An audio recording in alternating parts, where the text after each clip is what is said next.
Sultan Bayezid II ascended the Ottoman throne in 1481, following the death of his father, Mehmed the Conqueror. The empire stood at a dangerous crossroads. Rivals across Europe and Asia questioned whether this new ruler had the strength and determination to hold together the vast territories his father had forged through decades of relentless warfare. Almost immediately, Bayezid was forced to prove himself on multiple fronts at once. In the spring of 1483, he marched his armies northward toward Hungary, spending the campaigning season rebuilding fortresses across Serbia and Bosnia and resupplying garrisons throughout the Balkans, before ordering his governor in Bosnia, Ayas Pasha, to unleash devastating raids deep into Croatian and Carniolan territory,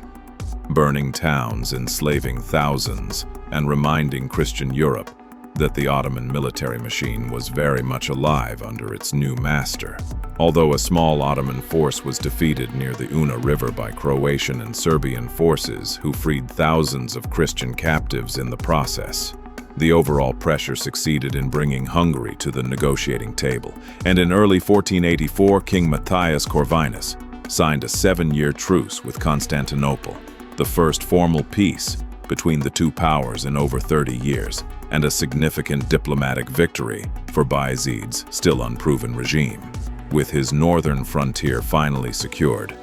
Bayezid turned his attention to the Principality of Moldavia, whose celebrated voivode, Stephen the Great, had long defied Ottoman authority, raiding vassals, refusing tribute, and counting on Hungarian and Polish support that never materialized. Mustering an army of around 20,000 troops and marching through Wallachia, whose ruler quickly submitted rather than face destruction, Bayezid arrived at the walls of the powerful fortress of Kilia in the summer of 1484, and after 9 days of relentless artillery bombardment, reduced it to rubble. Just 10 days later, his ally Mamluk Sultan of the Crimean Khanate seized the fortress of Ackerman, cutting Moldavia off from the Black Sea entirely and forcing a stunned Stephen the Great to symbolically accept Ottoman vassalage, marking Bayezid's first true military triumph as a reigning sovereign. But even as his armies celebrated in Europe, dangerous news was flooding in from the east, where a long simmering rivalry with the powerful Mamluk Sultanate of Egypt and Syria had finally erupted into open war. The roots of the conflict stretched back years, competing claims over Anatolian border states, harassment of Ottoman pilgrims in the holy cities,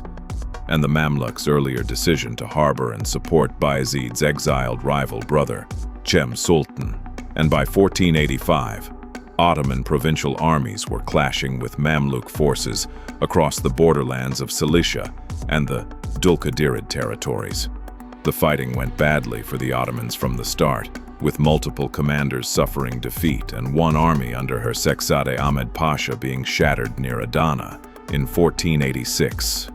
with thousands of troops captured and the Venetian ambassador calling it the greatest defeat ever inflicted upon the Ottoman house. Despite a temporary recovery in 1488 when the Beylerbey of Rumelia, Hadim Ali Pasha, swept through Cilicia, capturing Adana, Tarsus, and Kozan in a swift campaign, the war's decisive moment came that same summer at the plain of Agacayiri, located between Adana and Tarsus, where the Mamluk commander, Emir Özbek of Damascus, masterfully feigned a retreat on one flank to concentrate overwhelming pressure on the other, unleashing 4,000 elite Royal Mamluk cavalry in a tight wedge formation that shattered the Ottoman right wing, killed Sinan Pasha, and sent thousands of survivors fleeing toward the Taurus Mountains in panic. Although the Ottoman left wing under Halil Pasha launched a fierce counterattack that briefly pushed the Mamluks back across the Seyhan River,